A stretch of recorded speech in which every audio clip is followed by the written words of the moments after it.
علامہ اس میں فرماتے ہیں کہ جو انسان کا اصل کام ہے وہ ہے مشہود ہونا، یعنی اس کی شرح صدر ہو جائے اور اللہ تعالیٰ کا جو نور ہے وہ اس میں جلوہ گر ہو جائے۔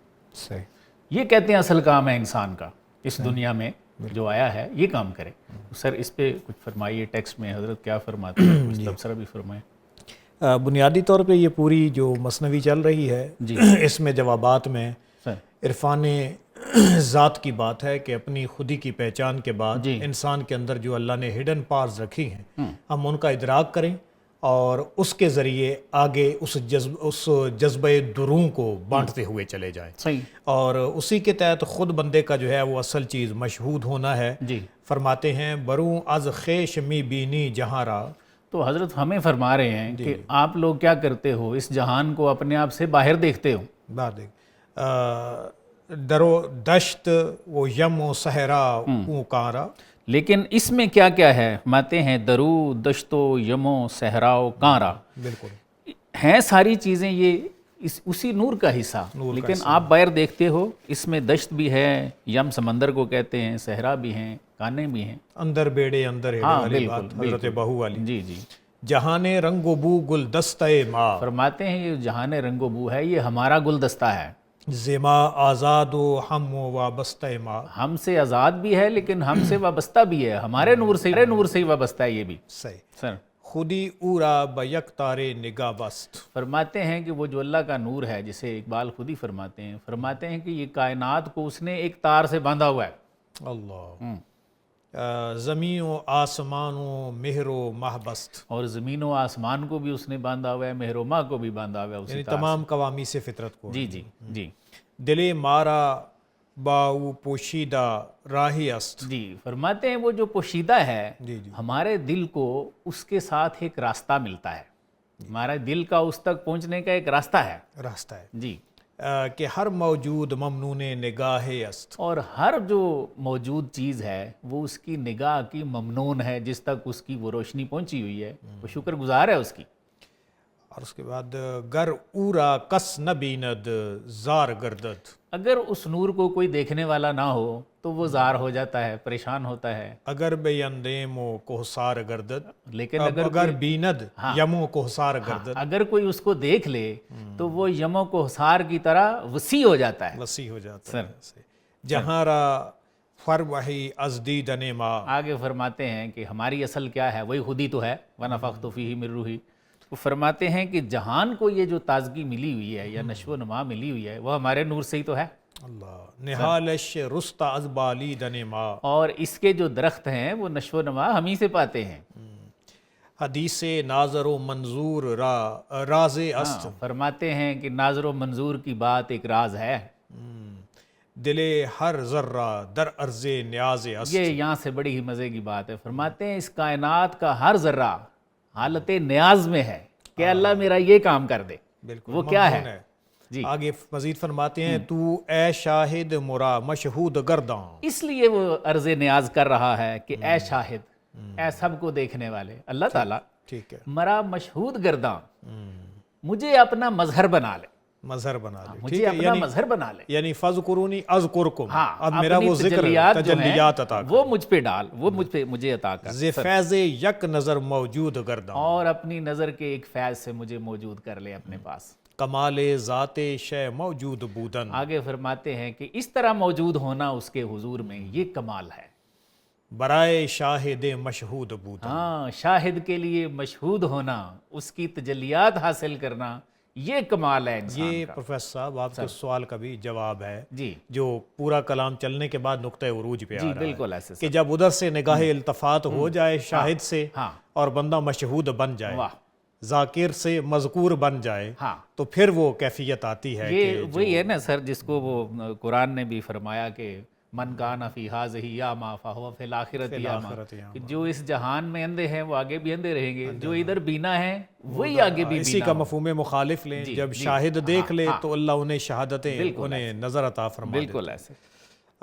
زوالش، زوالش در حضور ما نبودن، آگے فرماتے ہیں کہ انسان کا زوال کیا ہے کہ ہمارے حضور وہ حاضر نہ ہو۔ وہی عامہ والی بات جو بھی آپ بتا رہے ہیں قرآن کی. جی سر منور از شعور ما نبودا، اور ہمارے شعور سے وہ منور نہ ہو، اندھا ہی رہے، شرح صدر نہ ہو. جہاں غیر از تجلی ہائے ما نیس. آگے فرماتے ہیں یہ خودی کے کلام ہے سارے کہ یہ جہان جو ہے یہ ہماری تجلیوں کے بغیر نہیں ہے، کہ بے ما جلوائے نور و صدا نیس. ہمارے بغیر نور و صدا کا کوئی بھی جلوہ نہیں ہے، ہر چیز میں ہماری جلوہ گری ہے. ہماری جلوہ تو ہم از صحبتش یاری طلب کن. آگے پھر ہم جیسے لوگوں سے خطاب فرماتے ہیں کہ تم بھی کیا کرو، اس خودی کی یاری سے مدد حاصل کرو، اس کی صحبت اختیار کرو، اس کو بیدار کرو. نگارا از خم و پیچش ادب کن. اور اپنی نگاہ کو اس کے خم و پیش سے تربیت کرو. خم و پیچ یعنی کہ اس کے اندر حرکت میں رہو، جی اور تگ و دو کرو. جی تگ و دو کرو. یقین میدا کہ شیرانے شکاری. جی آگے فرماتے ہیں کہ یقین سے میری بات سنو، جو شیروں کے شکار کرنے والے ہیں، بڑے بہادر لوگ ہیں، عظیم لوگ ہیں. دریرا خواستن از مور یاری. وہ بھی چونکہ ان کو جب سمجھ آ جاتی ہے کہ اصل کام تو یہ کرنے والا ہے، تو وہ کسی چونٹی جیسے کسی عاجز سے بھی وہ مدد طلب کرتے پھرتے ہیں. پروفیسر صاحب یہاں پہ بہت ساری باتیں ہیں جو بڑی قابل غور ہیں. سر پہلی بات تو آپ نے مشہود والی پوچھی. سر اس سے یہ پتہ چلا کہ انسان کے اندر اللہ نے وہ خفتہ صلاحیتیں پیدا کی ہیں اور انسان کو شعور بھی دیا ہے اور ایک راستہ بھی عطا کر دیا ہے. بالکل ایسے. اور اس جسم کے اعضاء میں سے ایک رئیس الاعضاء اس دل کو زندہ کرنے کی بات باؤ پوشیدہ راہ سر. اس کے بعد یہ بھی بتا دیا کہ وہ نگاہ سے فیض پاتا ہے. بالکل ایسے. جب اللہ کی وہ تو فذکرونی کے تحت ذکر کرتا ہے نا جی، کبھی رکوع میں جاتا ہے، کبھی کھڑا ہو کے، کبھی سجدہ.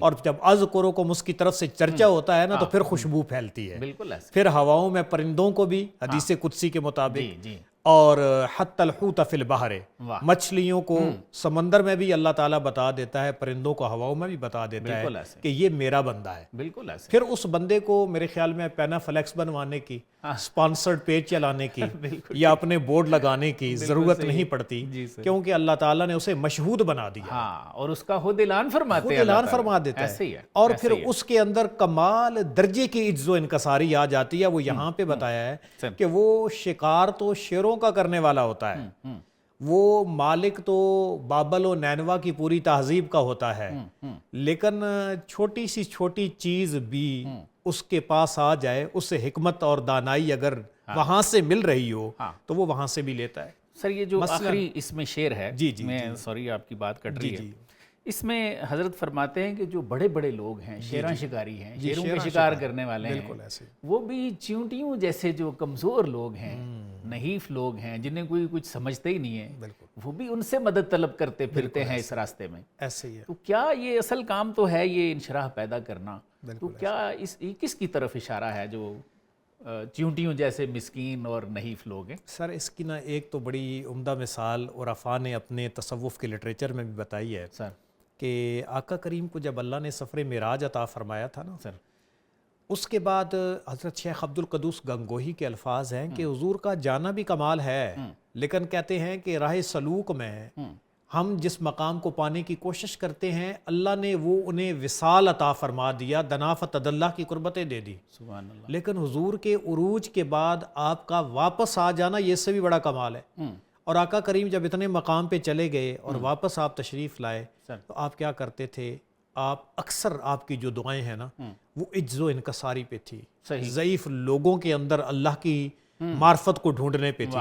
اور ایک مشہور دعا ہے، آقا کریم صلی اللہ علیہ وسلم فرماتے تھے، اللہم احینی مسکینہ و امتنی مسکینہ اللہم احشرنی فی زمرۃ المساکین. بالکل ایسے کہ اللہ مجھے مسکینی میں ہی زندگی دینا اور اسی میں میرا وصال کرنا اور حشر بھی میرا انہی کے ساتھ کرنا. بالکل ایسے. تو اسی طرح اور کثیر روایات موجود ہیں کہ ایسے جو لوگ آپ کو خستہ حال نظر آتے ہیں، ان کے اندر اللہ تعالیٰ کو ڈھونڈنے کی کوشش کرو. جیسے ایک اور فارسی والے دل نے بھی کہا ہے کہ خاکساران جہاں را بحکارت منگر توچے دانی کے دری سوار باشد. تو سرکار کی اپنی مثال جو ہے سر وہ بھی ایسا ہی ہے کہ آپ جا کے تو اصحاب صفہ میں بیٹھتے ہیں. بالکل ایسے بیٹھتے تھے اور آپ نے وہ پورا حلقہ بنایا تھا.